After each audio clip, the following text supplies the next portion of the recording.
Spring Preview. Last May, in a thrilling final, the Duke Blue Devils won their 7th national championship and first in the match play era.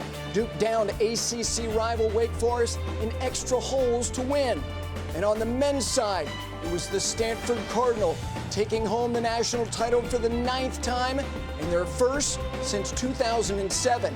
Stanford upset the Texas Longhorns in the final at the Blessings in Arkansas. That was a year ago, and now we focus on 2020 and the road to Greyhawk. Welcome into this college golf spring preview show. I'm Gary Williams, very pleased to spend the next half hour with a former All-American at the University of Washington, Paige McKenzie, and two men who know the college game as well as anybody, Ryan Labner and Steve Burkowski, who is out covering the PGA Tour at Pebble Beach. You know what? It is the beginning of a decade and a new year, but it's the middle of the college golf season. What's on your mind? It really is important to differentiate the two seasons, because I feel like the fall season, you're really getting everybody acclimated. It's a new team. It's a new dynamic, getting the freshmen used to college life. And then spring season is really where the rubber meets the road. That's where you're prepping for the biggest events on the college schedule and getting ready for that postseason play. Yeah, you make a good point, because all wins count the same, whether they're in the fall or in the spring. But coaches are focused primarily on the sweet spot between March and May. That's when all the best teams are playing each other. That's when they're trying to get battle tested for the postseason. If you look historically over the past couple of years, the NCAA championship in this match play era, the NCAA title teams all had big springs. They earned a lot of momentum and gained a lot of momentum as we move into the spring and took that right into the postseason. Well, we know that Steve Burkowski is on the Monterey Peninsula, but he can compartmentalize. Burkitology can be in full mode, and we need you to be right now. It's good to see you. How about your mind and where it is with respect to the spring season in the college game? Well, Gary, it's for real now. The chase to Greyhawk 3.5 months from now, it gets underway in earnest, in my opinion. And I'm going to draw a parallel for all these student athletes to something they all faced in school at one time or another. You got to sign that book report. You got to hand in a rough draft, and the teacher would hand it back to you with things to fix, correct, and fine-tune. Well, the fall season, in my opinion, is that rough draft. It has meaning, but it jumps into the spring with how you turn that back in for the second and final time. That truly is what you will be graded upon, and that is what we're going to see from all the teams across the country over the next 3 or 4 months. Okay, so we will start with the women, and here is the top 10 according to GolfStat rankings from the end of November.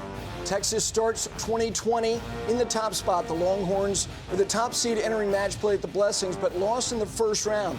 Arizona State is the host school at Nationals.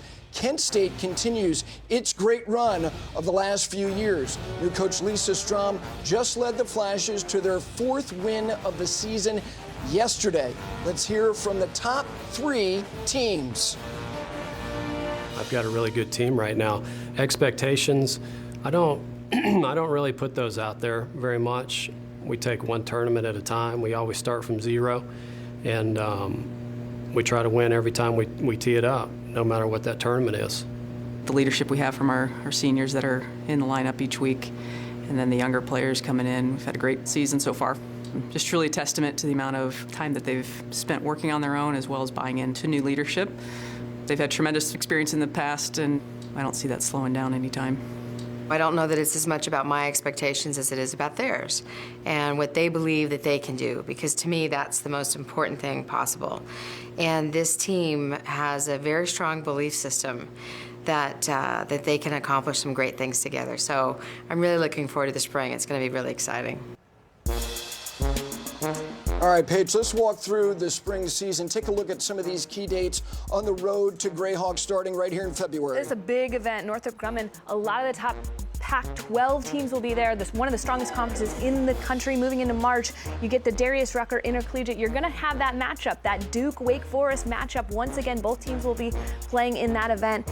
And then it all starts to narrow in. This is where teams are settling with their matchups, their lineups as they head into their conference championships. Very few lineup changes after that point before you get to regionals. And then, of course, on to NCAA championships. Yes, at the end of May. So as we talk about the spring season, and what is interesting about college golf is that it is all year long in terms of the academic year. That's not the norm for the college athlete. You have a season, not in golf. Give me some teams that you've got your eye on. Number one in Texas, and that's literally number one in the country. And this shouldn't be a surprise. They were a top seed last year, moving into match play, won 3 events in the fall. But noticeably absent from their lineup was Agathe Linné. She was a first-team All-American last year for the Longhorns and was out of the lineup due to injury.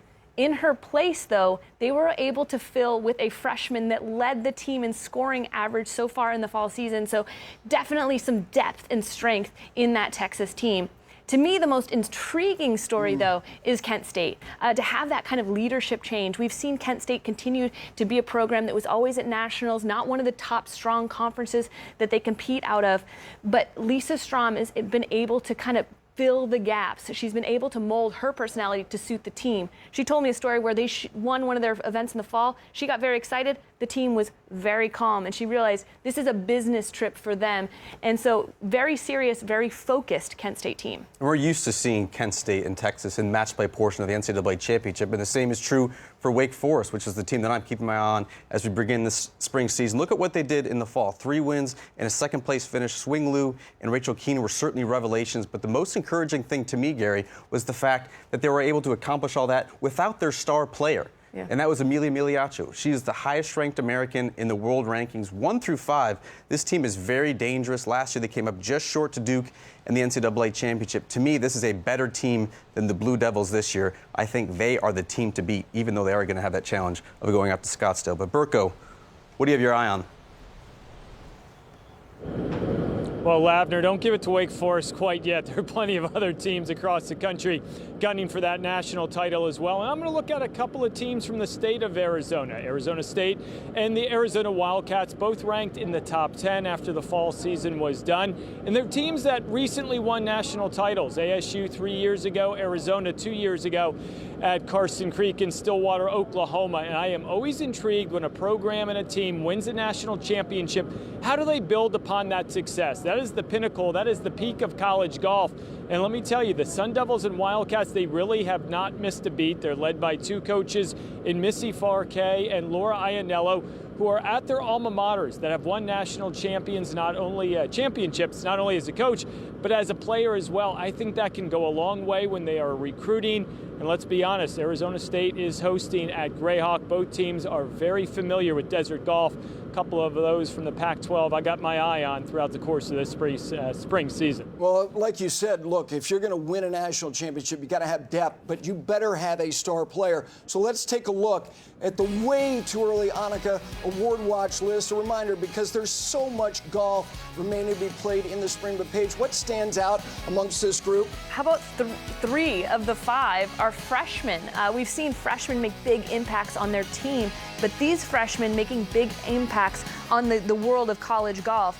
And I think you mentioned it. It's way too early. There's a lot of big events coming up, so there's a chance that this is going to shake up a lot between now and May. Okay, next we turn our attention to the men.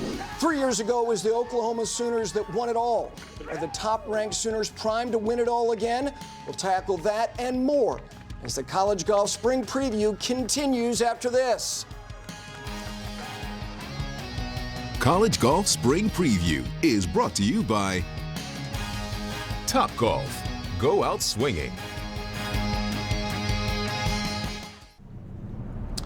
The men's spring season kicked off last week with a great moment at the Southwestern Invitational. Pepperdine redshirt senior Sahith Thagala, a Southern California native, donned the Kobe Bryant jersey to close out the individual victory. It was Thagala's 4th career college title. That is a great moment. Now, here are the top-ranked teams for the men. Again, these are from GolfStat from November. You see Pepperdine there at number 6. They are sure to move up. The Oklahoma Sooners had a stellar fall season with 2 wins, including that Nike Collegiate Invitational against a loaded field. Let's hear from some of the coaches as they look ahead to this spring season.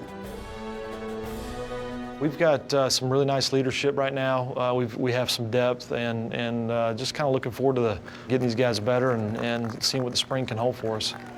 Expectations are high for us this year. We've got a great group of guys and obviously very accomplished and very talented group. Definitely pleased, excited for the spring. The cool thing about this fall was that we had essentially 8 guys that had got a chance to play in golf tournaments. And while the production wasn't quite there, it did create a lot of fire for us going into the spring. I'd kind of circled this year as being a year that things could go well for us. I felt like we were going to have some depth. Told a lot of close friends that I felt like this was a year that could be an exceptional year. Really excited about where we're at and hopefully continue to, build some momentum and see if we can't get some good mojo for the regionals and the national championship. All right, now let's look at some of the key dates on the men's Division I calendar on the road to Greyhawk. Ryan, there are a number of big events that are right out in front of us. Yeah, we're starting in Hawaii this week for the top 10 teams in the country, rolling right into March. Southern Highlands, great field, difficult golf course. The Valspar winner, of course, gets a spot in the tour event.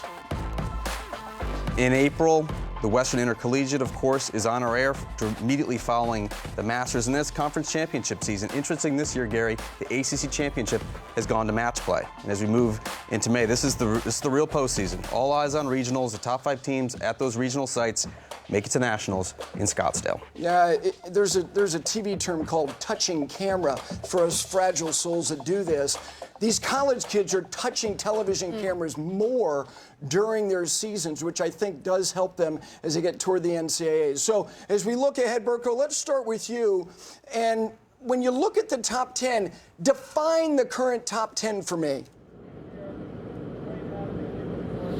Eclectic would be a word I would use, Gary. We see a different mix of teams inside this top 10 at this point of the season than maybe we have in recent years. Some in uncharted territory, programs we're not familiar with seeing inside that top 10. And then some of the blue bloods, the staples, the powerhouses, currently on the outside looking in. I think it speaks to parity in college golf. I think it makes this entire spring season into the postseason run very wide open. And Ryan, I don't see a prohibitive favorite, and I can't say I've said that in the last 4 or 5 years on the men's side. Yeah, you mentioned eclectic as the word, and the preseason tournament favorite was supposed to be Texas, and this is the team. The Longhorns are ranked 25th in the country as we begin the spring season now, but you look at what they did in the fall. It was certainly a rough start to the fall, a couple of 9th place finishes. Cole Hammer was burned out and playing in a PJ Tour event. Pearson Cootie had a shoulder injury. Star freshman Travis Vick was kind of getting acclimated to college golf and in college life, except the one time that they had their true starting 5, they went out and won the Eastlake Cup. Historically, this is a team that gets red hot in the spring. It wouldn't surprise me at all if they ripped off a couple more tournament wins as we move through the spring as well. It's all about figuring out that lineup. And as much as Texas was trying to figure that out, Arizona State was too. Coach Matt Thurman was playing Tetris, trying to figure out the lineups, and they won 2 events in the fall with 8 different players, 2 completely different lineups.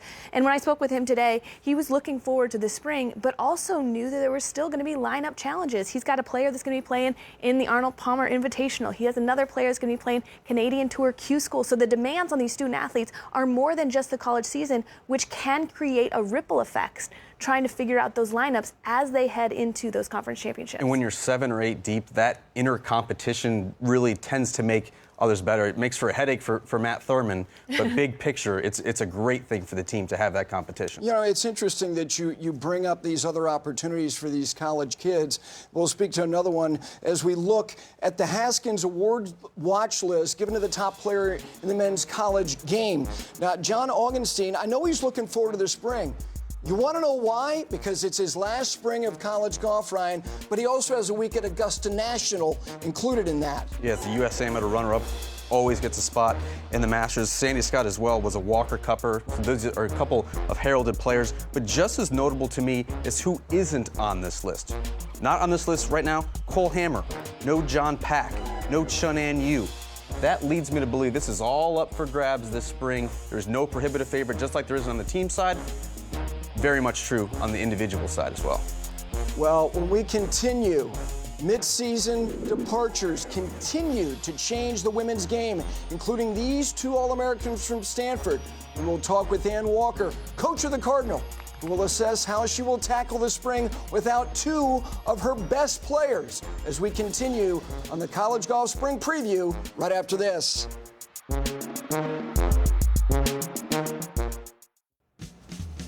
We're back on the College Golf Spring Preview for the second straight year. There were some notable departures in the women's college game. All of these players left after the fall semester after earning either LPGA or Symetric Tour status. These are very good players, obviously, Paige. Yeah, it's a big loss for these teams. It makes it challenging as a coach to recruit top players, but players that may not move on to professional golf while still in college. So it's been a very challenging thing for a lot of college coaches to deal with. Yeah, we are seeing it in the women's game and the men's game as well. Davis Riley, who left Alabama last year, just won on the Korn Ferry Tour. Now let's bring back Steve Burkowski at Pebble Beach. And Steve, Pebble is just 90 minutes south of Stanford University, and the Cardinal lost 2 key members of its squad.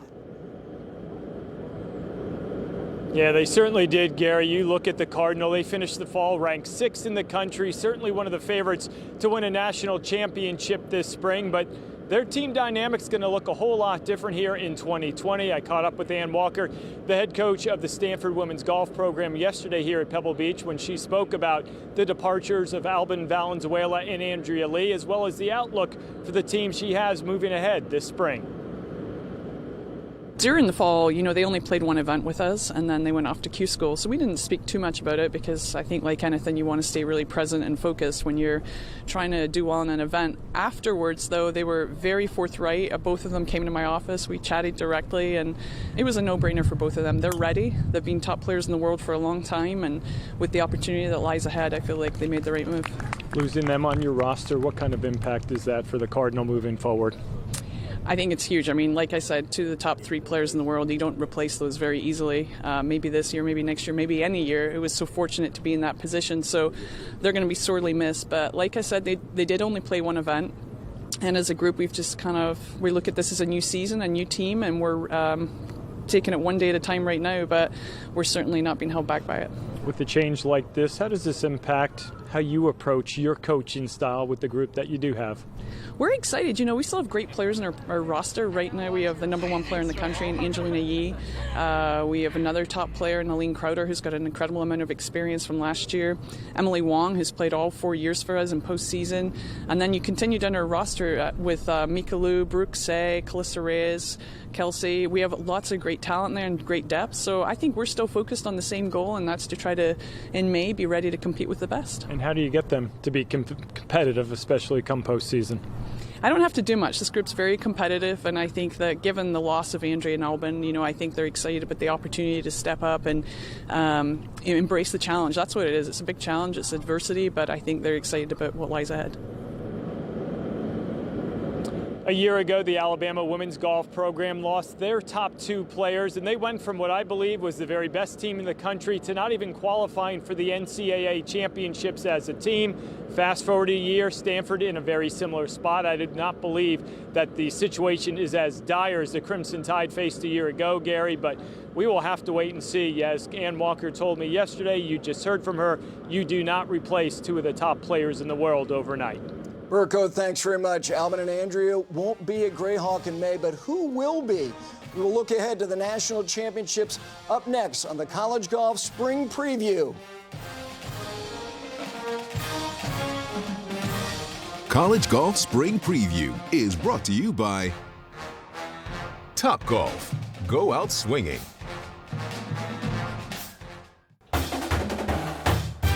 Greyhawk Golf Club is a public facility in Scottsdale, Arizona, and will host the NCAAs for the next 3 years. Desert golf in prime time and match play. It should be an exciting 2 weeks. Here now, the 2 coaches from the host school, Arizona State, on what to expect. I think Greyhawk and Arizona State are going to set the bar very high for the national championships. And the Phoenix metropolitan area, North Scottsdale, Arizona State, the amazing people that work at Greyhawk Golf Club, they all want to just hit it out of the park, have a great experience for everyone that's here. And I'm really excited. They're very excited. They're meeting all the time. And I think that it's a unique opportunity to host for 3 years in a row. And I think that everybody's really going to enjoy their experience.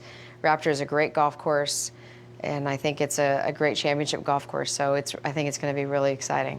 what you can expect for sure is just amazing feel and hospitality. Greyhawk, they know how to run an event, and they know how to have fun and create culture and atmosphere around their facility. So I think people will just really enjoy the whole experience from the second you arrive in Phoenix, Scottsdale, to the hotel experience, the playing experience on the course, the meals, just the whole vibe. I think you're gonna feel a higher level of involvement with the community. Hopefully, lots of fans. So I think it'll have a real championship feel on a new level. And then I think the course might be a little tougher than people expect. All right, so we just heard from the two coaches. They know the town, they know the market, they know the climate. What are you looking forward to the most about Greyhawk? Well, what's really interesting about this college season is that both of the NCAA host teams are really talented. The Arizona State women are #2 in the country. The Arizona State men are number 10, and they're probably a little bit better than that as well. Paige, we've seen over the past couple years how significant the home course advantage can be, whether it was in Oregon or Oklahoma State. Now they're going desert golf, and all of the challenges that brings. These teams are acclimated to that, and they're used to it. And it's a unique style. I mean, if you've grown up in the Northwest or a northern school that's used to a more tree-lined type of golf, and going to a desert where it's a little bit more open, you have to be a little more precise with your visuals, make sure that you're playing that run-fast style of play. It can be very challenging for a lot of the schools that are going to be traveling. You call that area home that time of the year. What are these players in for as far as climate? It could be chilly a little bit in the morning, but expect it to be mostly warm, dry, firm, and fast on this golf course. Well, we did speak to the man who runs that facility when the distance report was released by the USGA and the R&A, and they have beefed up that golf course in anticipation and preparation for the men and women of the NCAA championships to come. It's going to be an exciting spring season. For Ryan and Burko and Paige, I'm Gary Williams.